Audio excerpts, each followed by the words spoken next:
All right, welcome everyone. I'll give everyone a few seconds to join and we'll go over our introductory slides. I'm just going to go ahead and share my screen and get that all set up while we wait for everyone to join. All right. Oh, hold on just a second. My sharing is paused. I'll try one more time. Helen, are you able to see that screen? I am. Okay, perfect. All right, thank you everyone for joining our webinar. This is a webinar called Time to Eat, a discussion on feeding for children with autism. My name is Treva Schaus and I am a behavior analyst with Bierman, and I will let my co-panelist introduce herself. Hi, my name is Helen Henneveld. I am the Director of Speech and OT Services at Bierman, as well as an occupational therapist at one of our Boston locations. Perfect, let's get started. So our mission of our Caregiver series is to provide support to you, your child, and your whole family. This process is about making daily life easier for your child and everyone involved in your child life. We use behavior analytic research and science to guide our decisions on what to teach and how to teach it. While this is important, it can be intimidating sometimes to understand, and we are here to help break it down for you. And we would love to collaborate and make your experience meaningful. We want this information to be helpful and useful to you, and we also want your input and feedback throughout the process. So please never hesitate to reach out to anyone on our team for support. And you will also see there's a survey at the end that you can give us more feedback as well. The objectives of tonight's webinar are to review the difference between picky eaters and problem feeders, identify what feeding therapy looks like, discuss feeding from an ABA perspective, identify what we do at the center when your child is eating, identify how we choose new foods to try, and talk about strategies to implement at home. So during this webinar, everyone will be muted. I also can't see any of you. This will be an active participation webinar in which I will be pausing frequently to ask questions or to launch polls, and we'll go over that in a second. And you can respond with any questions with the chat feature. That's the easiest way to communicate to me and Helen throughout the webinar. And then for the chat feature, you can send your answers directly to me or to me and Helen for the panelist feature, or you can do panelists and attendees, and your answer will go to everyone within the webinar. So if you chat to just me and Helen with the panelists, and you would like us not to read your answer, that's fine too. Just let us know that within the chat.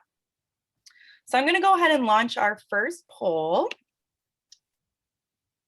And I'm going to read this while I launch it. So I'd like you guys to vote. How much ABA experience do you have? So do you have no previous ABA experience, less than 3 months of ABA experience, 3 months to 1 year of ABA experience, or more than 1 year of ABA experience? So I'll give you guys just a few seconds to answer that. And then I'll end the poll and we can share the results with you as well. All right, so it looks like the majority of our webinar participants have more than 1 year of ABA experience. We also have some 3 months to 1 year, and then we have one with no previous ABA experience. So thank you so much for participating in that poll. And I'm going to go ahead and go to our next slide, and I will launch our next poll as well. Oops, hold on just a second. All right, so this one is, how much experience do you have with feeding, either through ABA or through occupational therapy service? You can vote no previous feeding experience, less than 3 months of feeding experience, 3 months to 1 year, or more than 1 year. And this will just kind of help us guide our webinar with your responses as well. So I'll give you guys just a few more seconds and then I'll share the results of this poll as well. Okay, so it looks like we're pretty much across the board with this one. We have some people that don't have any previous feeding experience, some with less than 3 months, and then some within 3 months to 1 year, and then some with more than 1 year. So thank you so much for participating with that. That'll just be good information for our webinar. All right, so we're going to start with the overview of feeding. So I'll let Helen take this away. Thank you. So before we talk about feeding therapy, I like to review with parents and caregivers some common myths that people believe about feeding, just so we can help have a better perspective of whatever concerns might be going on with our children. So the first one is just that feeding is instinctive.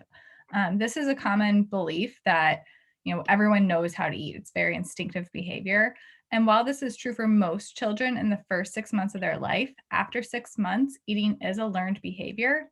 So this is important for us as therapists working with your children as well as caregivers with your kids, just to know that we need to teach eating for our kids. So we need to be intentional teachers when there is a challenge that's going on.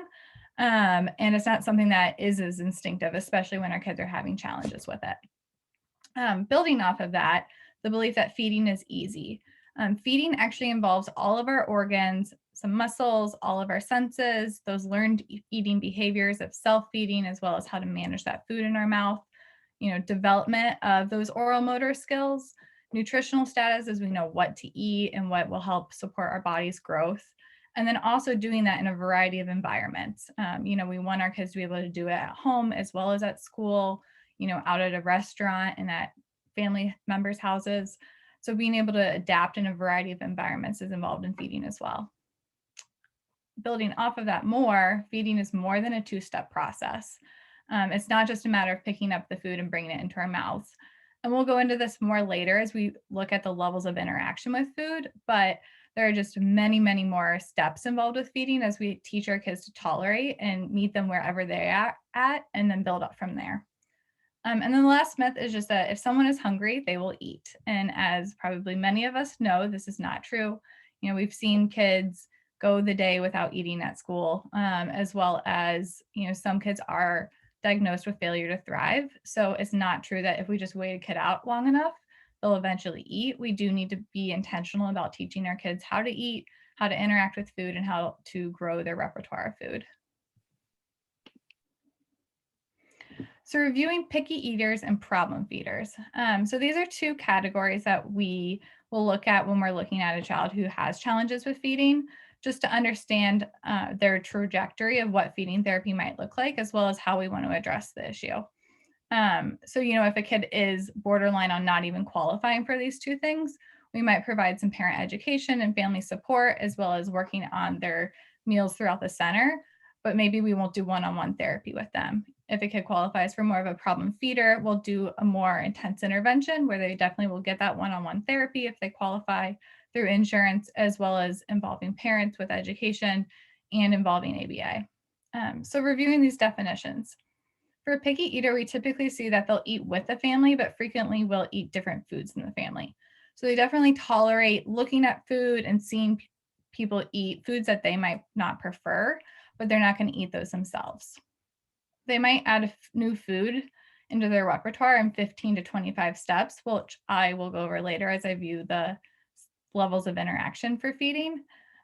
So about 15 to 25 is what we might expect, versus with the problem feeder, we might see that it's more than 25 steps of interaction before we're going to get that child to actually eat the food. For a picky eater, we'll see that they might tolerate new foods on their plate, similar to how they're able to tolerate watching other people eat foods. And sometimes they can touch them or taste them, but they might not actually consume them. Versus the problem feeder will typically cry and tantrum just with the presentation of a new food, and they'll be very resistant to interact in any way with that food. For a picky eater as well, they will typically eat 30 or more different foods, versus a problem feeder will typically see restriction to 20 foods or less. Also for a picky eater, often we'll see our kids start to decline a food that they maybe really enjoyed before, but after 2 weeks of taking a break on that food, they'll be able to regain the food. Versus with the problem feeder, a kid might really enjoy a food for a long time, start to refuse that food, and it'll be very challenging to regain that food into their common diet. And then finally, for a picky eater, they'll typically eat one or more food from all food textures or nutrition groups, versus problem feeders typically have entire food groups or textures that they typically don't eat at all. So what do we look at when we do feeding therapy with kids? It's definitely a broad area. And we look at a lot of different problems that might be happening. So one challenge might be that kids have a very limited diet and we want to focus on expanding their food repertoire. Some kids have challenges chewing and swallowing their food safely. And this might be an area where a SLP will come in and help us address some of those oral motor skills. With this, you might see kids really pocketing a lot of food, having a hard time eating more complex foods that involve multiple different textures or are very more challenging to chew, like a lot of meats might be more challenging to chew and swallow. We also look at seating and positioning. So are kids safe and upright when they're eating? Or are they slouching on the table? Are they trying to stand up and walk around because they're having a hard time maintaining that upright position? And then this in turn will influence their eating because they are not able to comfortably sit at the table. As well as so oral motor skills, like I touched on for chewing and swallowing. This is also involved with their lips. Are they able to take the food off the spoon? Are they able to know that like food is on their lips and can they use their tongue to get it off their lips? For sensory processing skills, we look at if kids have aversions to different textures, if they are able to get messy when they're eating, if they're able to manage different types of textures, touching them with their hands as well as eating them. We also look at self-feeding skills. So are they able to use utensils efficiently? Are they able to drink from a variety of cups? And then we really work on setting up that feeding environment for success, both at home and at school. So the general process that we look at for feeding therapy, and I touch on this mostly so that people can really understand how comprehensive some of these challenges are and how much effort we put into the whole process. So everyone probably has a question on, can we, help my kid eat this food? And really it's just a very involved process that we want to look at from multiple angles. And so this can help people better understand this process if they haven't already gone through it. So we do take a collaborative approach here at Bierman. When a feeding concern is first brought to our attention, we definitely talk to parents or caregivers and gain their understanding of what might be going on at home and what concerns they have. And we'll send home a feeding intake that will give us a background history on any medical concerns that might be happening with the child, as well as a full list of all foods that they're currently accepting. Then the BA, the SLP, OT will all meet together and observe the child eating. Ideally, we can observe the child eating both preferred and non-preferred foods, so we can gain an understanding of how they react to a non-preferred food. Is it something that they're, interacting with but not eating, or is it something that, a child becomes very upset at the sight of a non-preferred food? We may refer a child to a medical professional if we feel that is warranted.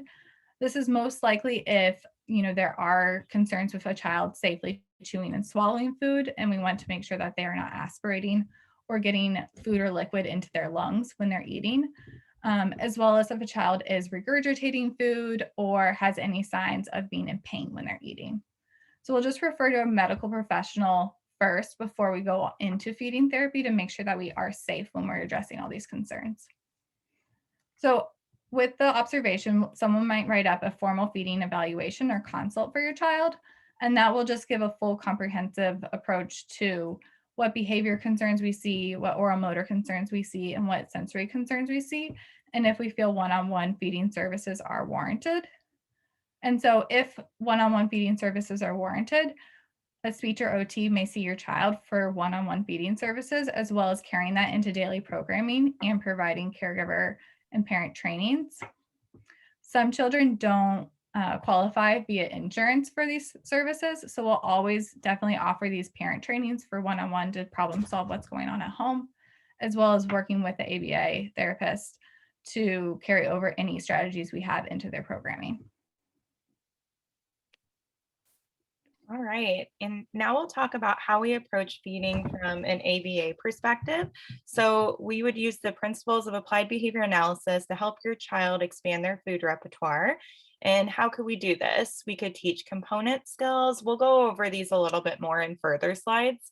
We'll also talk through shaping, using positive reinforcement, and teaching tolerating skills.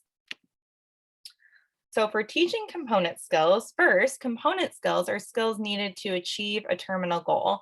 They are the foundational skills needed to acquire more complicated skills. So thinking about feeding and some component skills to feeding, does anyone have any ideas of component skills to feeding that they can put within the chat? And then I will tell you our answers as well. I'll give you guys a few seconds to respond, and then we'll go ahead and move on and talk more about component skills. I'll give you an example too. An example of a component skill for feeding would be sitting in a chair. All right. Yep, so we had one with chat being able to use utensils. That would be important for food that requires utensils. Some other component skills too we could talk through would be tolerating different textures, such as touching different textures, imitation, self-feeding, picking up food and bringing to the mouth. Also development of the chew and swallow. So some of these Helen also touch base on earlier, recognizing when they're hungry, tolerating mess. So those would be some examples of some component skills for feeding. And then I'll let Helen talk through some seating recommendations as well.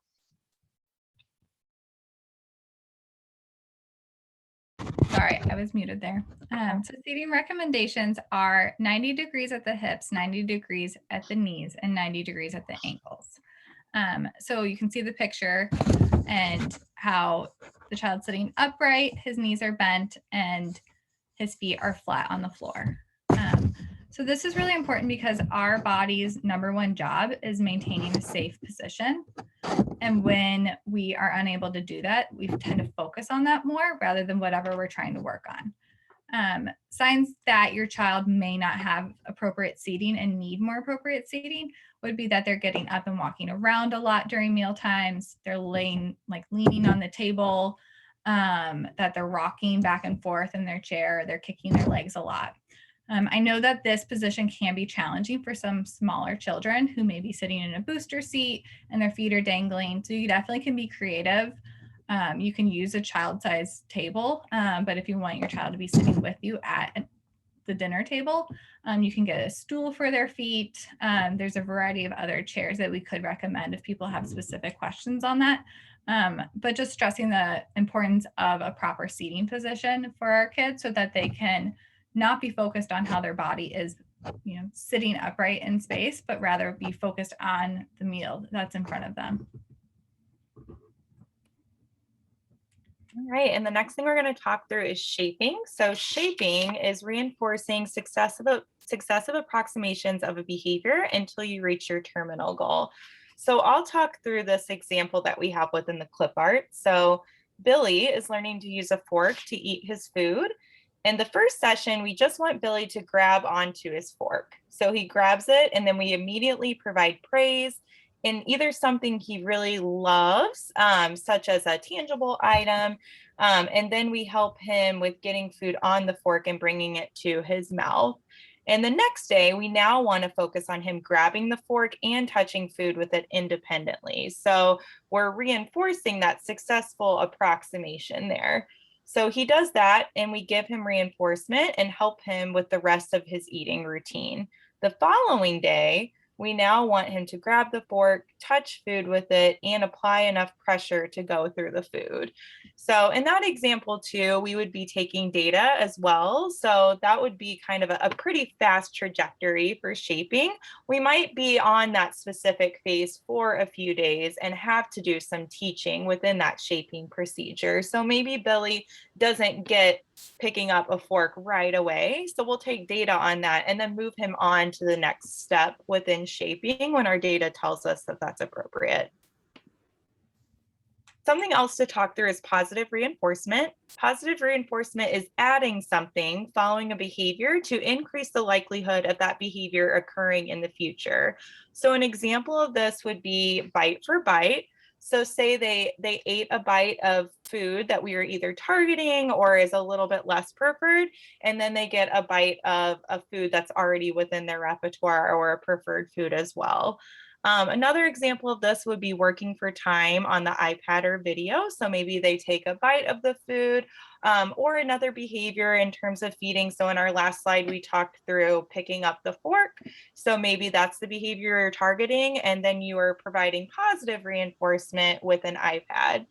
Another example would be a token board. So this visual on the slide here is an example of a token board, and it says, I am working for computer. So each one of those stars would be a token, and the child would earn that star contingent on doing a specific behavior. So in terms of feeding, whatever behavior we were looking at, they would get a star for completing that. So an example would be in the terms of Billy in the scenario we discussed earlier, perhaps it's picking up the fork. You could also have that behavior of eating a bite of food, or maybe picking up a bite of food. Whatever that behavior is, whenever that child does that behavior, they would get that star token in that example. Another example of positive reinforcement would be praise. So they pick up the food, they eat the food, they pick up the fork, and you say, hey, nice job doing that. Nice job picking up your fork, or I like how you picked up the Cheerio, or those type of things. We're also going to talk about tolerating skills. So some children might have some aversions to specific textures or scenarios related to feeding. So that's when your BCBA, which is your board certified behavior analyst, and your occupational therapist will determine what is aversive to them and work on teaching tolerating skills. So an example of this would be a child that does not tolerate when a mess is made during meal times. So in that example, we could work on teaching tolerating skills, such as your behavior analyst developing a program to teach the child to tolerate minor messes. And an example of this would be, instead of working on the skill during mealtime, where it's really, really aversive to the child, your behavior analyst will work on this throughout the day. So maybe Billy will first learn to tolerate a mess in play that he really enjoys, maybe like painting. Then he learns that it's okay for a little mess to occur in that situation. And then the behavior analyst will change it to something a little less preferred, and then change the setting until finally he can tolerate mess in the kitchen outside of meal times and work himself up to the mealtime, tolerating mess within that mealtime as well. In terms of tolerating skills, is there anything else, Helen, you would like to add from the occupational therapy standpoint? We really work with your children on tolerating touching different textures. And as Treva said, really working on that outside of actually feeding is really helpful all of the time, because if you are working on, touching something wet or touching something messy in play, it's a lot easier to work through that than jumping right into food where a child may feel pressure to eat that food and really was trying to avoid it at all costs. So we really do work with incorporating preferred toys and preferred characters into kind of messy play with different textures, whether that's shaving cream or something that we create on our own, and building up to maybe some food play and incorporating different foods into that play. So feeding therapy treatment does often look like one-on-one therapy as well as parent trainings. We always are collaborating with ABA therapists and carrying it over as your children do eat many meals throughout the day at Bierman. And we also, of course, acknowledge that your children eat many meals with you at home and definitely include you in those trainings. We can target oral motor skill development, so having them better manage the food in their mouths, be able to eat a variety of complex foods. We also can target self-feeding skills. So are they able to use those utensils in a variety of cups? And then increasing interactions with new foods. So under that, I am going to talk through some food chaining, which is how we choose new foods, some food play. So how can we encourage different interaction through play with food? And then as well as looking at the different levels of interaction and how many levels of interaction work up to actually putting food in our mouths. So some self-feeding strategies. We use graded practice in occupational therapy sessions. So that is really providing the support your child needs and decreasing that support as they learn to become more independent. So for a fork use or spoon use, we may initially help them load the fork and help them bring them to their mouths. Then we might, load the fork for them and have them bring it to their mouths. So just providing whatever level of assistance they need and letting them be independent the rest of the time, and just decreasing that so that they can be more and more independent. Same with tolerating textures. Self-feeding strategies are really helpful to practice during play. A lot of it is the motor skills that they're learning through practicing. So practicing in the bathtub with scooping water and dumping it can build on that spoon use. Practicing with different sensory bins of, again, scooping and dumping, using cups or spoons or different types of utensils to play. Play-Doh can also be a great one to practice fork use. They can pick up different pieces of Play-Doh and work on transferring it to learn how to use that fork and use utensils in their hands without the pressure of actually trying to eat, where they may or may not like the food, or maybe in a rush to get that food in their mouth if they really like it, and their hands feel just as useful as those utensils. Other accommodations we might use, one is the honey bear cup. This can be a helpful cup for straw drinking. You can squeeze it and the liquid comes to the top, so that your child only needs to suck very slightly, or maybe even put it in their mouth, and you can help squeeze a little bit of liquid into their mouth so that they can learn the concept of straw drinking rather than having to suck the liquid all the way up the straw when they're learning. For open cup drinking, we frequently use nosy cups, which are pictured below that honey bear cup on the screen. These are cups that have a cutout on them so that kids don't have to tilt their head as far back when they're drinking. And they can see the liquid a lot more when they're drinking. So they can be really helpful as kids are learning how to use an open cup. We can build up in size of the open cup and then transfer it to a just typical open cup.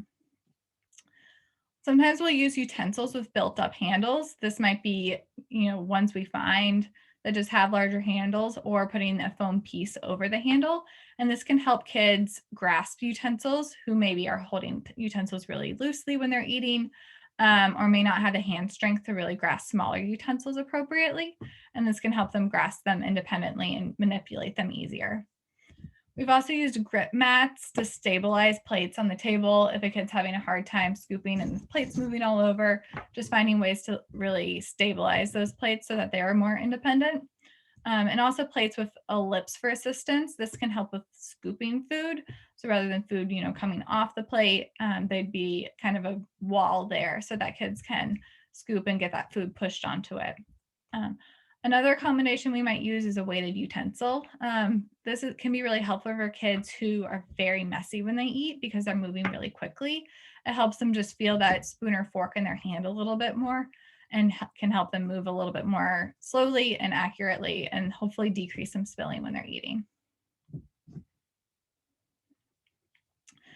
So how do we choose new foods to try in feeding therapy? The first step to choosing new foods is making a list of all preferred or accepted foods.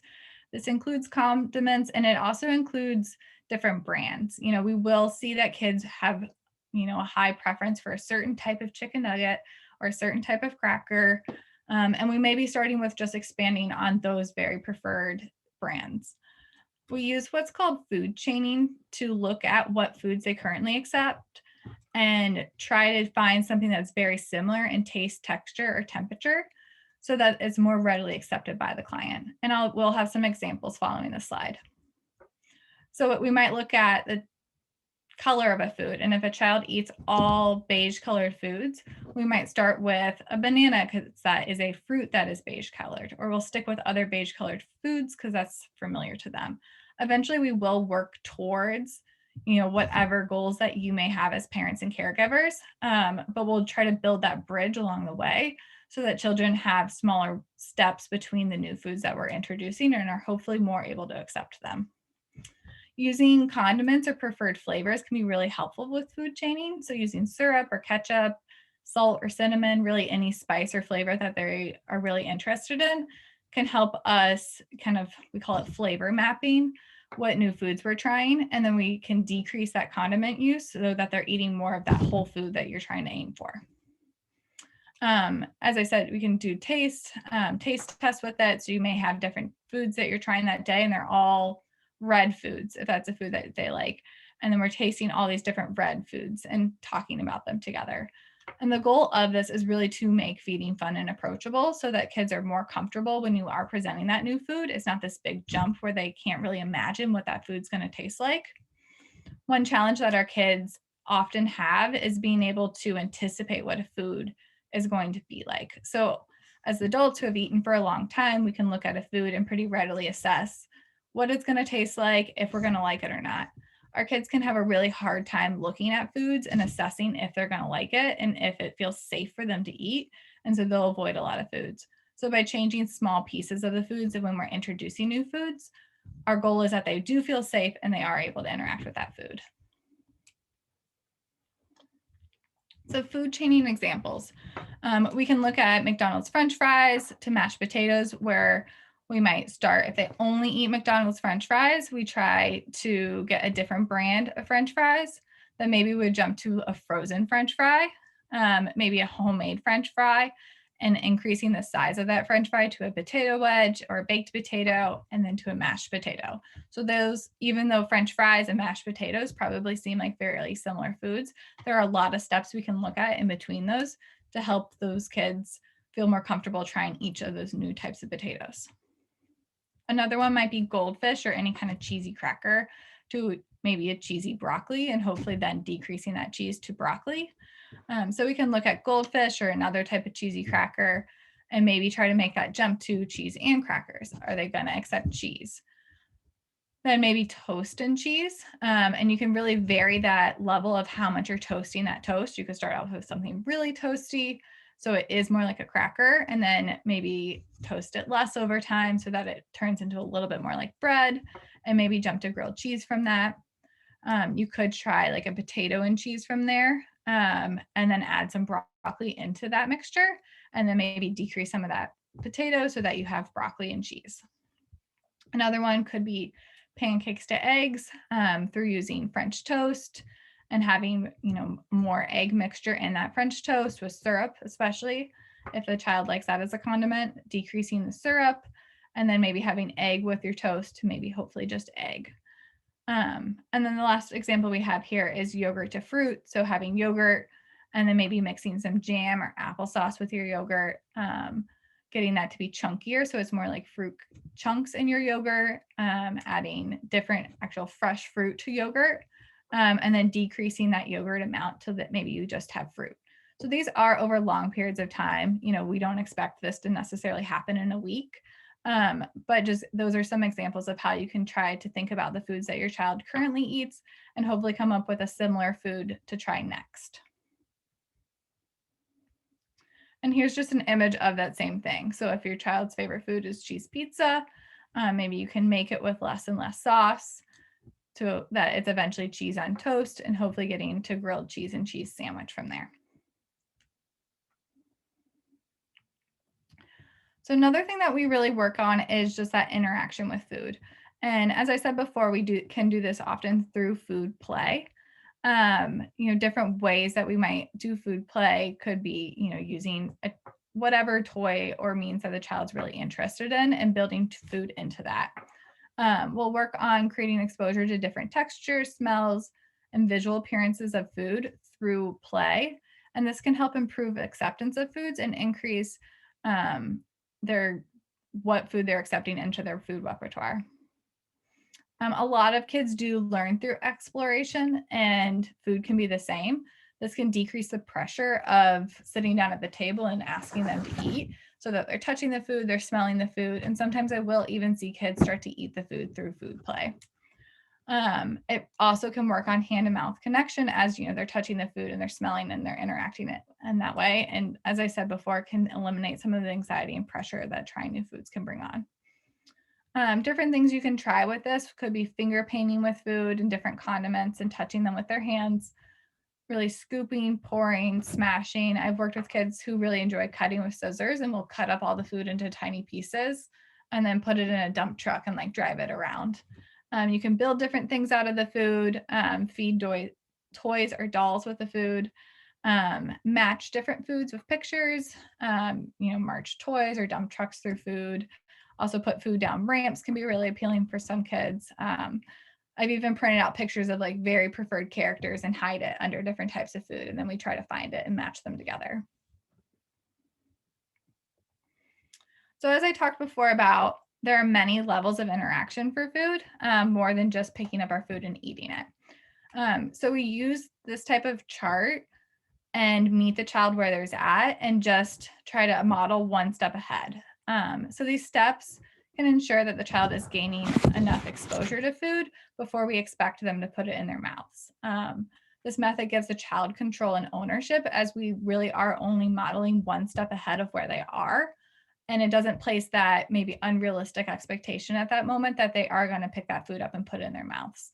It just creates a safer model of expectation of what we may be asking them to do.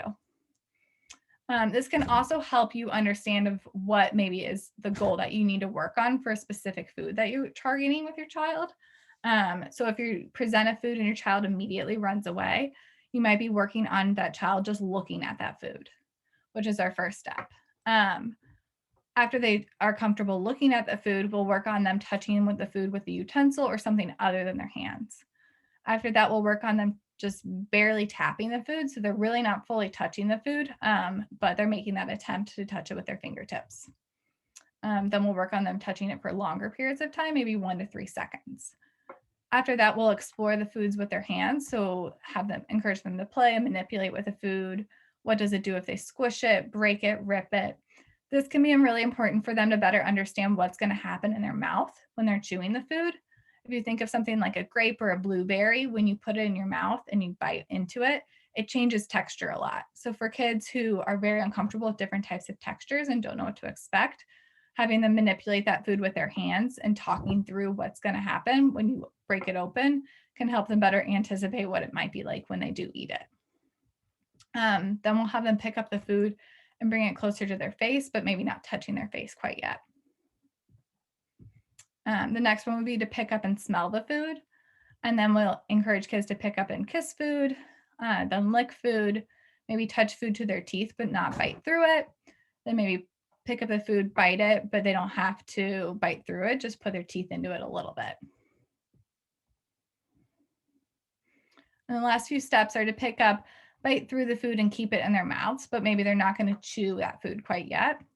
Then pick up, bite, and chew the food. And then finally pick up, bite, chew, and swallow the food. So for these last few steps, kids may or may not spit that food out. And, our goal with feeding therapy is really to get them to this point, but we can't, make a child swallow a food. All we can really do is help them explore the food and be more comfortable with the food. And then they do have to make that decision to swallow it themselves. We also do note that children need many interactions with foods before you could really determine that a child does not like a food.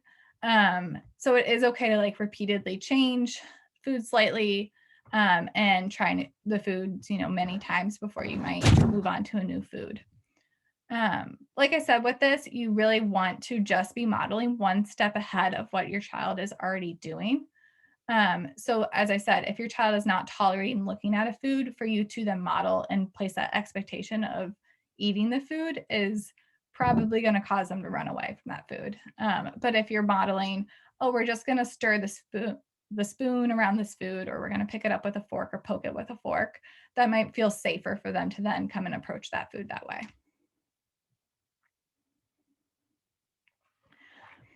So some strategies to implement at home. These are not, going to solve all feeding concerns that you have. And as I've mentioned before, we're definitely very involved with trying to problem solve what may or may not be going on with a specific case. But some things that you can try at home is involving children in the meal preparation process. As I said, a lot of our kids do have challenges understanding, what foods are going to be like, being able to look at and anticipate a food. So being part of that cooking process can help them better understand what foods are being, mixed together to create their food, how their food's prepared, and maybe will help them feel safer when it comes to that mealtime.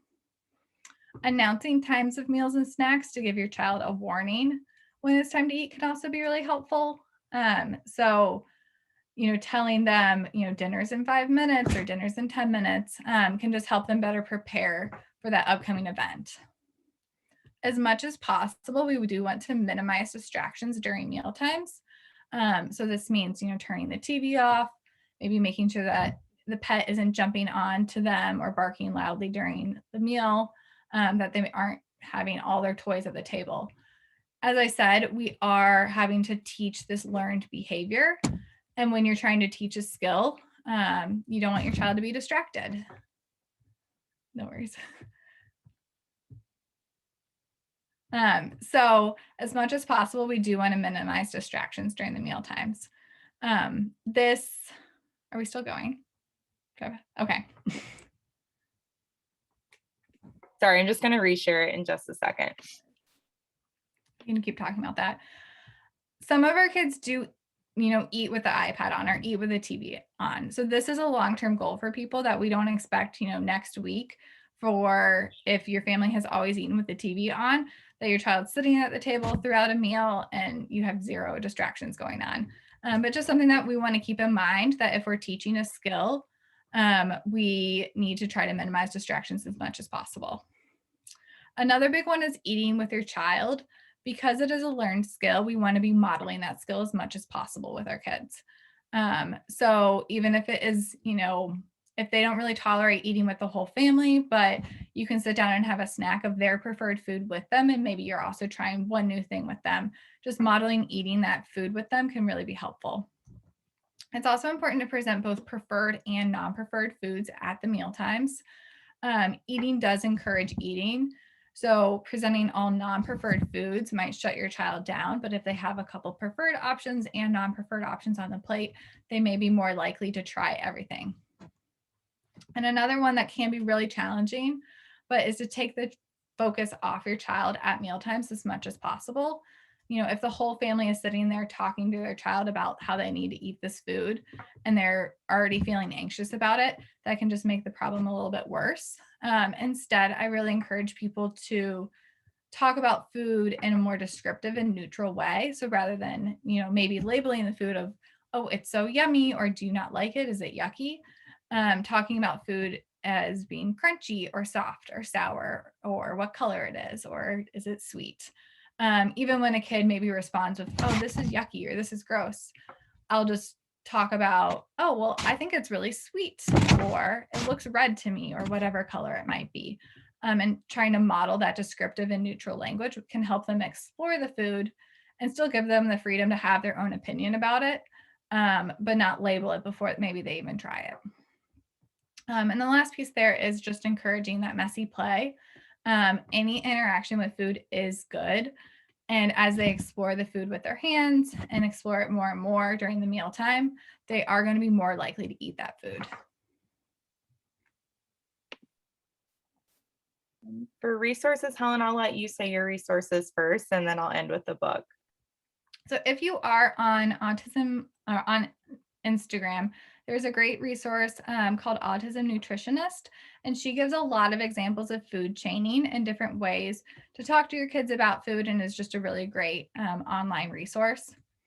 Another one is this site called ARC Therapy. One area I did not go into quite as much is kind of that oral motor development speech side. ARC Therapy has a lot of tips on eating and oral motor development. And if you do have additional questions about oral motor skills, definitely reach out to your speech therapist at your center. And if you don't have one, reach out to your BA and they can connect you with the speech therapist.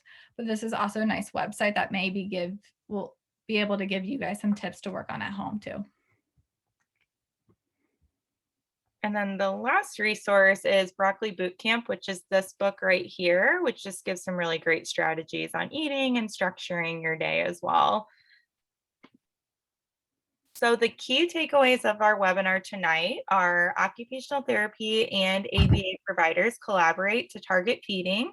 We also discuss feeding therapy, discuss component skills to feeding, and then discuss food chaining as well. We do get some frequently asked questions from our caregiver webinar series, so I find it beneficial to answer these while we're all together. So will this webinar be recorded? So some of you might be wondering if it's recorded, if you'll have access to that recording so you can look through these resources again. And it is recorded, and you'll be sent a link a few days after the webinar with the link to the recording when we add it to Bierman's YouTube channel. So I'll follow up with everybody that is on this webinar currently with a link to that so you can look through any of this information again. And then can I access previous webinars? So the answer to that is yes. All previous webinars from our caregiver series are on Bierman's YouTube channel as well. And a link to the Bierman YouTube channel in general is also sent in that follow-up email within the next few days. A plug for our future webinars within our Caregiver series. So all of our webinars are at 8 p.m. Eastern Standard Time. On April 7th, we have Introduction to ABA and Occupational Therapy Services. And on April 21st, we have a webinar on play called Let's Play, Developing Play Skills for Your Child with Autism. On May 5th, we have another Introduction to ABA, but this one is going to also be talking about speech and language services. On May 19th, we have a discussion on change, helping your child navigate changes that arise due to holidays, vacations, or changes in routine. And to sign up for any of these webinars, you can just go to this website right here. You can also just Google search Bierman ABA caregiver training, and that'll pop up as well for you to sign up. So we're going to open the floor for questions. Before we do that, I just want to give a caveat that we can't answer a question related specifically to a scenario with your child just because we don't have all of the specific information to make a proper analysis. So an example of that would be we couldn't answer a specific question such as, how do I get my kid to eat more broccoli? Just because we don't know all of the things that are at play in that situation.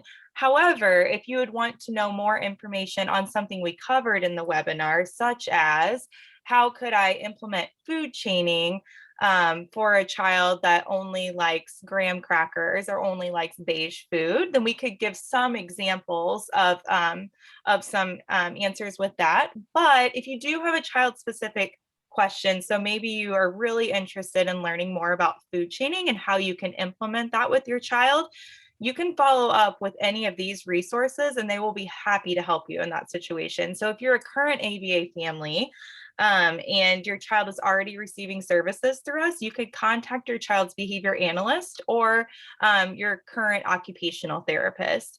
If you're an interim care family, so you're a family that's on our wait list and involved in interim care services, you could contact your interim care behavior analyst and they'll be able to help you in that situation. If you're a waitlist family and not engaged in interim care, you could contact your clinical director of your location. And then for all other families or caregivers, you can email me. My email address is right here, and my email address will also be on the link that I send out to you within the next few days with the recording of this webinar as well. So I'll open the floor to questions. If you guys wouldn't mind just putting them within the chat, if you have any questions that Helen and I can answer, that would be greatly appreciated. Some other examples too of any of the resources that Helen had talked through in terms of the cups or utensils or any of those type of things. Any questions that you have related to any of our webinar content, we can definitely answer for you.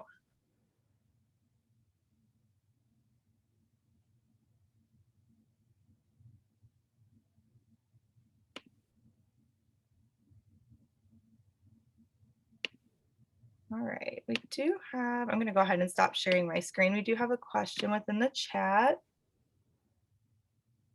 One question was, do you have pictures of some of the utensils you mentioned? Some of the built up grasp handle utensils that I was talking about, is that what you're referring to? Okay. So there's a couple different types that I do use. Some is just putting a foam grasp over a typical utensil that you might have at home. And I don't know if there's a way we can send those out with that link of some different link options, but they're really just foam tubes that you can buy on Amazon, and then you cut it up and you can slide it over a utensil to build up the grasp. There's also, depending on the age of your child, different types of, starter utensils. If you have a younger child, some of the toddler utensils made by Munchkin, I believe, has a little bit of a larger grasp, as well as I think some of the like NUK brand of utensils do, but also definitely those kind of foam tubes that you can buy on Amazon that I can definitely send out as well. Yeah, what we can do too is add those links to that follow-up email so I can get with Helen and get those links on there in case you want to look on Amazon for any of those utensils. That's a really great question. Does anyone else have any other questions related to any of the materials that we discussed in the webinar or any of the strategies that we discussed?